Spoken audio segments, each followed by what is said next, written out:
Hai, Assalamualaikum dan salam sejahtera. You are watching a very special session of Agenda AWANI because this country of ours, this beloved nation of ours, we are so rich in resources. We are so diversified in terms of our culture, our race, our pool of religion that we have. And that's why on this show, I always speak about every state, including my own smaller state, Corporalis, but the biggest area that we have to look at is Sarawak. Kalau Sarawak maju, Malaysia maju. Dan if you remember, Sarawak launched their digital economy first. But right now, a 16-year-old girl can take a 1-year time off school and go all the way to United Nations meet and scolded all the top powerful leaders of the world because they're already robbing the next generation of their future because they refuse to address climate change now. But with Sarawak, we have a chance because digital economy policies are there. Green and renewable energy is really in abundance over there. How do we combine all this to make sure there's no one left behind, not only in Malaysia, but we can even share it with our neighboring populations like in Kalimantan of Indonesia and with the capital city for President Jokowi to be able to get his country to agree to move it to Kalimantan. All these are exciting times for the Borneo side of Malaysia. So I'm very, very thankful to have Datuk Sharbini, the Group Chief Executive Officer of Sarawak Energy, here with me. Thank you so much. This is your first time. I'm so honored. Thank you, Kamarul. In fact, it's a great pleasure to be here with you. Yes. Just for you football fans, we are both Liverpool fans, the right team to support. But I'm going to go straight. There's going to be this very powerful thought leadership thing that's going to come to Sarawak, enabled by Sarawak Energy together with Astro AWANI. But I want to start with the issues first. Dato', you've been in the fossil fuel industries, so now you look at renewables very, very closely, and you spearhead, Sarawak Energy's venture into this, not just as a local state-based player, but not only national, but also regional and international in that. But before I go there, how do you look at the young, the future, the demands of trying to balance both the need to harness resources for our industrial utilization, our social imperative, and at the same time thinking of the next generation and what should be sustainable. So over to you. No, thank you, Kamarul. And I think today we talk a lot about United Nations Sustainable Development Goals, SDGs. And as a company, we are very much aligned with that, and we feel that that is the way for us to achieve sustainable development, not only for the current generation, but for the future generation as well. And today you can see that there is, globally, you can see, the growth in demand for renewable energy and clean energy. And there's been a significant shift over the last few years to clean energy investment. And I think for us in Sarawak, we feel that we can contribute, significantly to that. I mentioned to you that we are sitting in a good place. We have a lot of water. We have a lot of other resources, and we have today, 75% of our power generation mix is hydropower. So we do feel that hydropower, for example, has a significant role to play in a sustainable energy future. And what we need as well is to ensure that we're able to share that with our neighboring countries, neighboring states, and to help Malaysia, for example, to as well meet its COP21 target, for example. I think that's a good way to start. If you look at it, nature, Mother Earth, if you just use the previous industrial revolutions, it's almost at loggerheads. If you want development, you have to clear the forest. But renewable energy is very interesting to me because when I talk to the old school bureaucrats and capitalists who look at, Sarawak's geography, is so diverse, a lot of rivers, it's not easy for infrastructure. But that same rivers, it gave you the resources. Yep. So I want to go at it that way. Yeah. Because if we look at things, more and more technology is giving us the empowerment to be at peace with nature. And I think hydro energy is a good compromise for now until we have better insights into the world of convergence. So how do you look at renewables, specifically hydro, because we are not lessening and decreasing the greenhouse gases into the atmosphere as much as we would like. So, but at the same time, the challenges for a state like Sarawak is, how do you not electrify, but make sure electricity is there for everyone, no matter how remote they are. Indeed. So if you can share the experience with us. No, thank you. Indeed, as you said, Sarawak is a very big state, and is as big as Peninsular Malaysia, minus your state of Perlis and Negeri Sembilan. I agree with you. And it's a vast state, and we have a lot of rivers, and we have mountains, and so it's a very challenging environment for us, especially in the power sector, to ensure that everybody get 124 hours supply of electricity. But at the same time, it gives us the opportunity as well because of these rivers and the rainfall. I think we are in a good place to provide this renewable energy. And to me, hydropower is is a very good source of renewable energy. And if you look at hydropower, for example, the efficiency of hydropower actually is among the most efficient power generation you can find, because it can convert 95% of the power in the water into energy. Okay. You compare that to fossil fuel, for example, right? A gas or oil, it's about 30%. Maximum, I think, for gas is about 60%. Yeah. And if you look at solar, solar, you look at the conversion rate of solar is about 15 to 20%. So to me, hydropower is not only renewable, it's the most efficient, and it's the most economic, and that is why we see today that Sarawak Energy in Sarawak we're able to provide among the cheapest unsubsidized tariff rate, in Southeast Asia, and it's because of that, and because of that, what they call that economic benefit, we're able to spread the benefit to the whole state. And today we are putting in place to ensure that by next year, 99% of Sarawak will have access to 24-hour electricity. And that's quite a challenge because it's a big state. Yes. So the cities and the towns are quite 100% now. Yeah. But there's some towns close to the border of Indonesia, for example, where we are not able to reach by wire because it's simply not economic, and there's no infrastructure to get there. So the only way to do that is by solar or hybrid or diesel generators. But today we're looking at putting in solar power and micro hydros into all these areas. And it's quite a challenge for us to do that because my people have to travel a couple of hours by boat, and then they have to go on a four-wheel drive for 3-4 hours, and maybe walk 1 hour uphill with all these solar panels and whatnot. But I think we have the motivation and we have the capability and capacity to do it. And I think I'm quite confident that by next year we should be able to achieve that 99% coverage. And it's also right that we should supply almost 100% of our population with electricity, because we are also exporting to our neighboring countries, in like Kalimantan. So I'll talk about it a bit later on.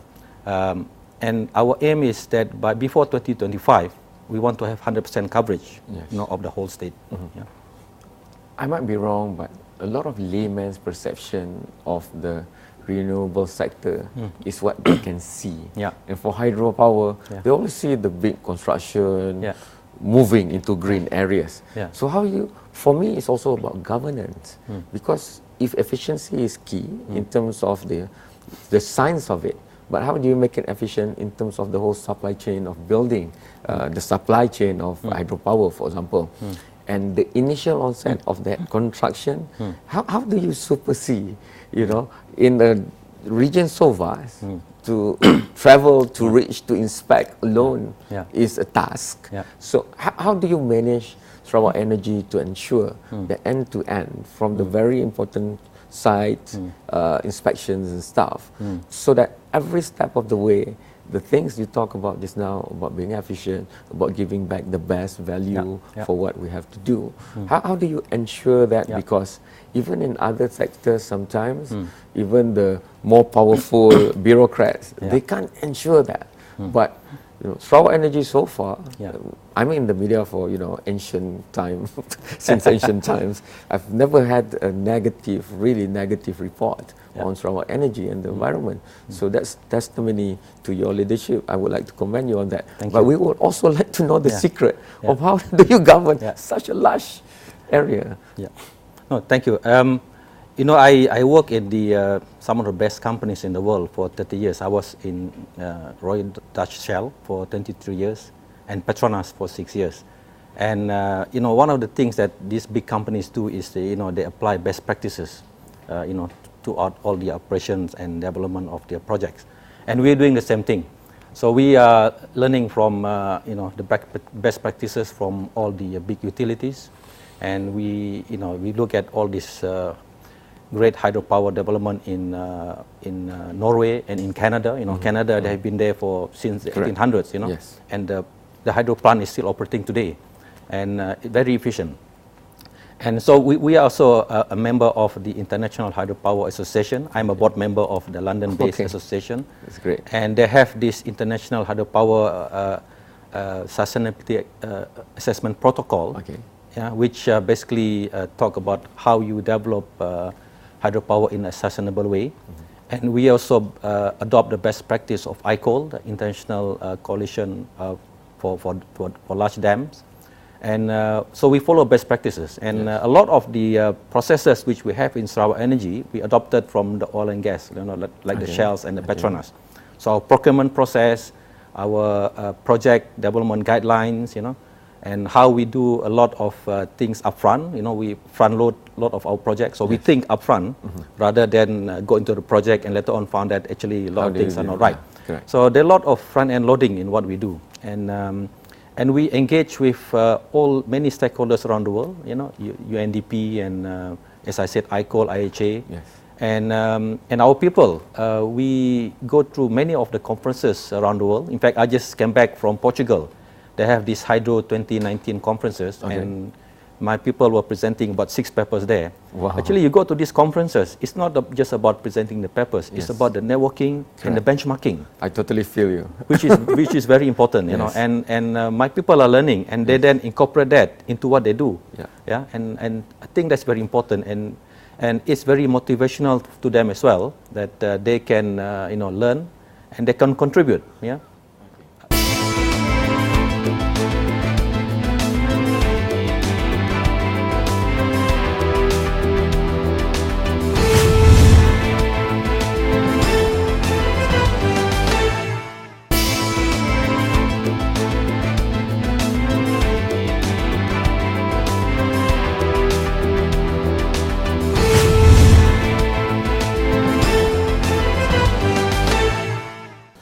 America is saying that they're going to create, megawatts of renewable energy. Well, the saying is we believe it when see it, but in Malaysia we're already seeing it, that renewable energy, hydropower, not only we can produce it for ourselves, we can help a neighboring nation. And that's cool, because if I get my intelligence right, I don't think Kalimantan has renewable energy capacity. So they're looking not only at getting from us, but maybe in the future of working together to build it. So that's why Datuk Sharbini, Group CEO of Sarawak Energy, is still with me. But the question I sold to you earlier, I'm sure in Sarawak, Fourth Industrial Revolution, IoT, AI, all these terms are like BAU, business as usual already. So for Sarawak Energy, I know you cannot share everything, it's very secret kind of thing, but to empower the young especially. Thank you. Our Chief Minister is very keen on digital technologies. He speaks about it at every chance he gets. And we know that the future is going to be digital. So, Sarawak Energy, fact, our aim is to be a digital utility by 2025. Okay. So we're putting in place all of the elements to ensure that we are able to do that. Yeah, and in many areas, for example, in the transmission grid and the distribution grid, we are putting in place a lot of these IoTs, yeah, Internet of Things, to ensure that we're able to respond quickly in case of any issues we have. And that has helped a lot. You can see that, our interruption index, SID, yeah, Okay. which is a measurement of interruption index for power industries, in 2016 was 242 minutes, and in the past used to be 300, 400 minutes. Yeah. Right. Last year, the first time we reached 99 minutes, so below 100 Wow. minutes, Okay. which is pretty good. And for a big state, Peninsular Malaysia was, I think, 40 over minutes last year. And so we are reaching there. And I've set a target to my people that by next year, we want to go to close to what Tenaga Nasional is doing. Okay. And which is a big challenge for us because we are not as well connected Correct. as Peninsular Understood. Malaysia. So digital is the way to go. And I've been to Norway, some of Yes. the hydro plants in Norway. And I was surprised to see that at the power plant, they have only 2 people actually working in the whole power plant. Because the rest Okay. are all sitting in the cities and managing it via via the internet and via the computers. Yeah. So I would like to see that happening to Sarawak as well. Today I have quite a lot of people in all of our sites, and one way to do that is we have learned from GE. Yeah, Okay. as you mentioned, Yep. and in our power plant in Bintulu, which is a gas-fired power plant, we're trying to set up what we call a digital twin of that power plant. So basically, whatever is happening on the real plant is reflected on the screen. So you can do a lot of what they call that optimization, and you can look at if you have issues, what to do remotely. Correct. So all the experts can sit in one area. You don't have to go to all the power plants. And I'm looking at trying to do that for all of our assets, including our hydro. And I think by doing that, we can optimize the way we operate it, and that will drive the efficiency higher. And as you said, it will help as well in terms of the carbon footprint. Yes. But you must remember that by going to 75% hydro now, say in 2010, if you look at the gen mix in Sarawak, Okay. 95% was fossil fuel. Yeah. Yeah, so we have only Batang Ai, Yes. which is 100 megawatts of hydro. Today we are 75%. So that has driven our carbon footprint in our operation down by 77% from 2009. Correct. So actually that has helped a lot in terms of reducing carbon footprint. Mm-hmm. And I think by going digital, we can even make it even better. Yeah, not only for our hydro but also for our thermal plant as well. Yeah. Where do you sit in the debate about costs? Because I was in a very lively session at the World Economic Forum in January, Yeah. when the number 5, I think, oil and gas company in the world versus the number 8, talking about even new technologies like carbon sequestering, where you take the old unused wells and you capture the carbon and put it inside there. But and then they were debating about which one is more efficient. It should be gas and oil, not oil and gas, because gas is more efficient. But everything will have cost up front, loaded up front, like you said. Yeah. So for you, now that you've moved to 75%, but people are talking about cost of living. How do you ensure sustainable, feasible rate for the people to match whatever investment? Because these are high capital capex that you need to do. And how, I hate saying these words like capex and opex, but this is Yeah. the words to look at. Yeah. So how do you rationalize both sides? Because I'm sure, Liverpool fans are always fans of the grassroots. So you think of people, even at the border of Kalimantan, how do we give them power? It might not be economically feasible, Yeah. but they need their rights. They need to Yeah. be having power. So how do you rationalize that across your whole mix that you have? Yeah. I think today, if you look at all the power generation options, hydropower is probably the most economic in terms of cent or ringgit per kilowatt hour. Yeah, if you compare even with solar or wind. And one other thing is that hydro projects can last over 100 years. In Canada, they started to put in their power, the hydro plant in the 1800s, Okay. and Yes. it's still operating today. So if it operates for 100 years, the cost which you have sunk into this Amortized, project yeah. is all recovered, Okay. and then it's just operating costs. And water is essentially free, actually, except you have to pay some royalty to the state. understood. Yeah? And so then you can see it, you can reduce the cost to a very low level. And that's why we are able to today to offer the cheapest rate of power to the population in Sarawak because of that. And I would like to as well mention that we are as well, because of that, we can share this renewable energy to Kalimantan. Yeah? Okay. And I mean, I've been to Pontianak a few times. Okay. Have you been to Pontianak in No, not Kalimantan? yet. I'm waiting for you to bring me back. Okay, there for the it's future. it's a town not far from Kuching as Yes. well, and it's on the other side. And when you travel there many years ago, you can see that I was talking to some of the PLN people there, and they said they have to ration some of the powers because they use diesel and coal fire, Okay. and sometimes they don't have enough power. But in 2016, we start to export power to Kalimantan and mainly for Pontianak. And today, if you go there, you can see it's a bustling town. Yes. A lot of commercial activities. Correct. And a lot of business coming up, and a lot of them, I think, is powered by our reliable power coming from Sarawak. The And multiplier effect. multiplier effect. Yes. And I was very pleased when I go there. Compared to last time, Yeah. I can see big development in. I think this is a nice way to end the trajectory of this discussion. The way forward, an ASEAN grid of Yes. renewables. Yes, exactly. So, I've always been advocating about the Borneo grid first, Okay. because I think the Borneo Island is blessed with all resources, and not only in Sarawak but Indonesia. By the way, Kalimantan has a bigger potential for hydro than Sarawak. Yes. And it's good that they're relocating the capital there. And in fact, Sarawak Energy has been given 2 areas in North Kalimantan to look at hydro projects, and we Okay. have completed one of the feasibility study. And I'm quite excited that we can expand our reach to Kalimantan. And if we can connect all of these states in Borneo first, because now we are connecting to West Kalimantan. Yes. I've been talking to Brunei and to Sabah as well. By 2022, we'll have all our Sarawak grid to Lawas. And then going to Sabah is just going to be about 10-15 kilometers. Yeah. And I think then we can share our renewable energy with all the states in Borneo. And if Kalimantan start to build their hydro as well, so we can actually think of Borneo as the battery for ASEAN. Then we can share with Java, for example. You can have subsea cable to Java, which is not that far away anyway. Yeah.